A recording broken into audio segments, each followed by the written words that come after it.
అందరికీ నమస్తే అండి. ప్రపంచ తెలుగు మహాసభలని 3 రోజుల పాటు కోనసీమలో జరిగాయి. సరే, పెద్దలు మహానుభావులు చాలామంది ఈ వేడుకల్లో పాల్గొన్నారు.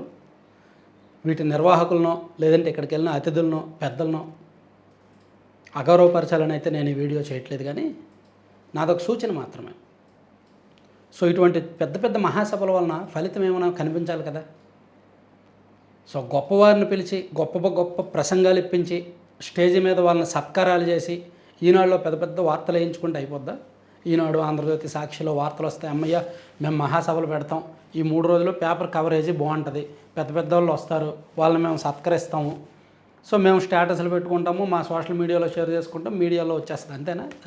దానికి ఒక లక్ష్యం ఉండాలిగా, ఒక రిజల్ట్ ఉండాలి కదా. ఆ ఫలితం ఇదిగో ఈ సంవత్సరం తెలుగు మహాసభలు జరిగాయి, దీనిలో ఈ తీర్మానాలు చేసాం, మళ్ళీ నెక్స్ట్ ఇయర్కి ఈ తీర్మానాల రిజల్ట్ ఎలా ఉంది అది కదా చూపించాలి. అసలు కొత్త తెలుగు రచయితలకి, తెలుగు కోసం పరితపిస్తున్న వాళ్ళకి, తెలుగుని వాళ్ళు స్వతహాగా ప్రాచుర్యం కల్పిస్తున్న వారికి, తెలుగు కోసం తలో వంతుగా ఉడతా భక్తిగా ఏదో చిన్న చిన్న కవితలు రాసో లేదంటే ప్రాసలు రాసో లేదంటే తెలుగు కోసం పాకులాడో అలా చేస్తున్న వాళ్ళు సోషల్ మీడియాలో ఇన్ఫ్లుయెన్సర్లు చాలామంది ఉన్నారు.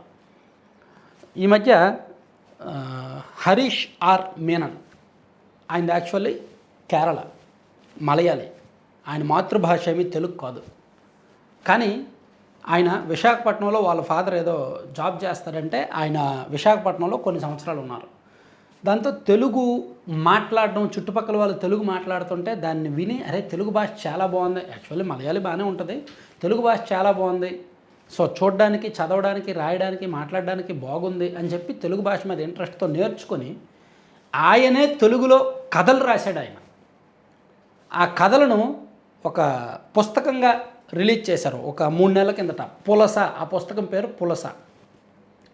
ఆయన రచయిత ఏమో మలయాళీ, కానీ ఆ పుస్తకం బాగా ప్రాచుర్యం పొంది ప్రతి బుక్ హౌస్లో కూడా బాగా అమ్ముడవుతుంది. ఈ మధ్య విజయవాడలో జరిగిన పుస్తక ప్రదర్శనలో కూడా అది బాగా సేల్ అయింది. సో ఇటువంటి రచయితల్ని పిలిపించాలిగా, గుర్తించాలిగా, వీళ్ళక్కరా అక్కడ సత్కరించాల్సింది. సమాజంలో ఆల్రెడీ పెద్ద వాళ్ళని, పెద్ద స్థాయిల్లో ఉన్న వ్యక్తుల్ని పిలిపించి సత్కరించడం వలన, వాళ్ళు ప్రసంగించడం వలన ఏంటి యూస్? వాళ్ళు తెలుగు కోసం ఏం చేశారు అంటే, నేను ఇక్కడ చెప్తున్నది వీళ్ళు తలుచుకుంటే పెద్ద కష్టమేమీ కాదు. ప్రతి సంవత్సరం కూడా ప్రపంచ తెలుగు మహాసభలు పెడుతున్నారు.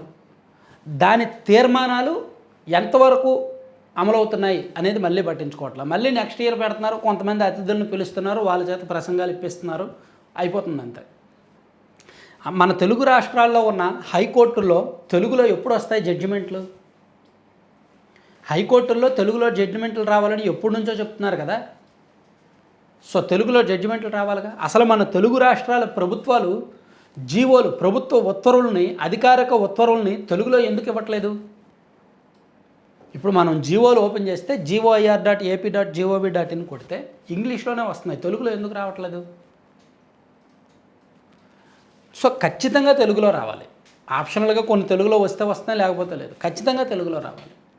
అలాగే జడ్జిమెంట్లు కూడా ఖచ్చితంగా తెలుగులో రావాలి. అలాగే మన 2 తెలుగు రాష్ట్రాల్లో కొన్ని కార్పొరేట్ పెద్ద పాఠశాలలు ఇక్కడ తెలుగు మాట్లాడితే ఫైన్ అని అంటారు. తెలుగు మాట్లాడకూడదు క్యాంపస్ లోపల, నువ్వు బయట ఏమైనా మాట్లాడుకో, కానీ క్యాంపస్ లోపల తెలుగు మాట్లాడితే ఫైన్ అంటారు. ఏంటి ఫైన్ వేసేది ఏంటి? క్లాస్ రూమ్లో విద్యా బోధనలు ఇంగ్లీష్లో చెప్పుకోండి లేదా హిందీలో చెప్పుకోండి, కానీ పక్కన తెలుగు విద్యార్థి ఉన్నప్పుడు, వీళ్ళు తెలుగు వాళ్ళు అయినప్పుడు ఇద్దరు తెలుగులో మాట్లాడుకుంటే తప్పేంటి? ఆ లంచ్ బ్రేక్లో కూడా తెలుగులో మాట్లాడకూడదంట, వాష్రూమ్లో కూడా తెలుగులో మాట్లాడకూడదంట. సరే, క్లాస్ రూమ్లో తెలుగులో మాట్లాడకూడదు అంటారు, దాని వరకు ఓకే, ఎందుకంటే వాళ్ళ స్టాండర్డ్స్ కావచ్చు, వాళ్ళ ప్రమాణాలు, వాళ్ళ రూల్స్ అలా ఉంటాయి కావచ్చు, దాన్ని వదిలేయచ్చు, దాన్ని ఎక్స్క్యూజ్ చేయొచ్చు. కానీ క్లాస్ అయిపోయిన తర్వాత పిల్లలు వాష్రూమ్కి వెళ్తున్నప్పుడు లేదా పిల్లలు లంచ్ చేస్తున్నప్పుడు కూడా తెలుగులో మాట్లాడకూడదు, తెలుగులో మాట్లాడితే ఫైన్ వేస్తాము అంటే అది ఎంతవరకు సబ్బు? మరి పెద్దలందరూ కూడా, ఇటువంటి మహానుభావులందరూ కూడా ఇటువంటి స్కూల్లో కదా కౌన్సిలింగ్ ఇవ్వాలి. ఇటువంటి స్కూల్ వాళ్ళకి చెప్పాలి కదా, ఒరే ఇది మా తెలుగు గడ్డ, ఇది మా తెలుగు రాష్ట్రం, మా పిల్లలు తెలుగు వాళ్ళు, మీరు ఇంగ్లీష్లో చెప్పుకోండి, కానీ మా వాళ్ళు తెలుగులో ఫ్రీ టైంలో తెలుగులో మాట్లాడతారు, వదిలేయండి అని చెప్పాలిగా. సో నేను ఇక్కడ చెప్తున్నది ఏంటంటే, నేను ఇది విమర్శ కాదు, విమర్శగా తీసుకోవద్దు, మేబీ నా మాట కొంచెం కఠినంగా ఉండొచ్చు, కానీ నాది సూచనగానే తీసుకోండి దయచేసి. తెలుగు కోసం అంటే ఇప్పుడు సోషల్ మీడియా ఈ జనరేషన్లో, ఈ జెడ్ బ్యాచ్లో, ఈ జనరేషన్లో మాత్రం తెలుగు చచ్చిపోతున్నమాట నిజమే. తెలుగులో చాలా పదాలు కనుమరుగైపోతున్నమాట వాస్తవమే. కొన్ని పదాలకి ఎంత మనం అనుకున్నా అరే ఇదేదో తెలుగులో ఏదో ఉంటుంది, తెలుగులో ఏదో ఉంటుంది, ఇంగ్లీష్లో వస్తుంది కానీ తెలుగులో ఆ పదానికి అర్థం ఏంటో తెలియదు. సో ఇలా ఉంటాయన్నమాట కొన్ని. సో అటువంటిది తెలుగు మహాసభలు నిర్వహిస్తున్నప్పుడు దాని రిజల్ట్ కనిపించాలి అంటే దాని తీర్మానాలు కొన్ని పెట్టుకొని, కొన్ని రూల్స్ పెట్టుకొని, కొన్ని తీర్మానాలు పెట్టుకొని దాన్ని ఖచ్చితంగా అమలు చేసి ఆ ఫలితం చూపిస్తేనే బాగుంటుంది అనమాట. సో తక్షణమే చేయాల్సినవి అయితే ఇవి. కోర్టు జడ్జిమెంట్లు తెలుగులో రావాలి, అండ్ ఆర్డర్స్ తెలుగులో ఉండాలి, అండ్ ఉత్తర ప్రత్యుత్తరాలన్నీ కూడా ఈవెన్ ఆ జిల్లా కలెక్టర్, ఆ జిల్లా డిఆర్ఓ ఆఫీస్లో, ఆ జిల్లా పరిషత్లో ఏదైనా ఉత్తర ప్రత్యుత్తరాలు ఏవైనా సరే, సర్క్యులర్స్ ఏవైనా సరే తెలుగులో వచ్చేలా ఆదేశాలు ఇవ్వాలి. తెలుగులోనే జరగాలి ఉత్తర ప్రత్యుత్తరాలన్నీ కూడా. ఎవరినైనా డిస్మిస్ చేస్తే ఇంగ్లీష్లో ఎందుకు, తెలుగులో కాపీ ఇవ్వు. ఏదైనా సర్క్యులర్ ఇస్తే ఇంగ్లీష్లో ఎందుకు, తెలుగులో ఇవ్వండి. సో ఇది జరిగితేనే మంచిది. ఇది జరిగినప్పుడే తెలుగు నిలబడుతుంది, తెలుగు గెలుస్తుంది, తెలుగు శాశ్వతం ఎల్లకాలం ఉంటుంది. సో ఏదో గొప్పల కోసం కాకుండా, గొప్పల కోసం గొప్ప వారిని పిలిపించి వాళ్ళతో మాట్లాడించడం కాకుండా చిన్న చిన్న వారిని కూడా గుర్తించండి. సోషల్ మీడియా ఇన్ఫ్లుయెన్సర్లో నేను మొన్న ఒక సోషల్ మీడియాలో ఒక రీల్ చూశాను, నాకు కరెక్ట్గా గుర్తులేదు. ఆయన సాహిత్యాన్ని, తెలుగు సాహిత్యాన్ని, తెలుగు పాటల్లో ఉన్న సాహిత్యాన్ని అద్భుతంగా వివరించాడు. నేను మీకు ఒక్క నిమిషం చూపిస్తా. నేను అది స్టేటస్ కూడా పెట్టుకున్నాను. అతను చూడడానికి చాలా మోడర్న్గా ఉన్నాడు, ఏ చదువులు ఏవో చదువుంటాడు, కానీ ఆయన వివరించిన తీరు మాత్రం అద్భుతంగా ఉంది. టాగోర్ గారు ఇద్దరు తెలుగు వాళ్ళు మాట్లాడుకుంటుంటే విని ఇది భాష లేక మ్యూజిక్ అన్నారు. తమిళ మహాకవి సుబ్రహ్మణ్య భారతి గారు భారతియార్ సుందర తెలంగాణల్ పాట సైతు సుందరమైన తెలుగులో పాడదాం అన్నారు. ఇలా ఎంతో మంది గొప్పవాళ్ళు తెలుగు భాష మ్యూజికాలిటీ గురించి చాలా గొప్పగా మాట్లాడారు. మన జొన్నవిత్తుల రామలింగేశ్వరరావు గారు ఆ మ్యూజికాలిటీ ఏంటో చూపించారు. స్వర్గంలో ఉన్న ఐరావతం తెల్ల ఏనుగు వెంకటేశ్వర స్వామి మీద భక్తితో డైరెక్ట్గా తిరుపతిలోకి దిగి భక్తులందరితో కలిసి కాలి నడకన కొండెక్కుతుందంట. What a thought. భక్తులందరూ ఆశ్చర్యపోయి తెల్ల ఏనుగు నువ్వు ఎక్కడి నుంచి వచ్చావు అని అడుగుతుంటే ఎక్కడి నుంచి వచ్చిందో, ఎలా వచ్చిందో దాని స్కెడ్యూల్ అంతా ఒక పద్యంలో తబలా సౌండ్ వచ్చేలా చెప్పిందంట ఏనుగు మీరాయస్తో.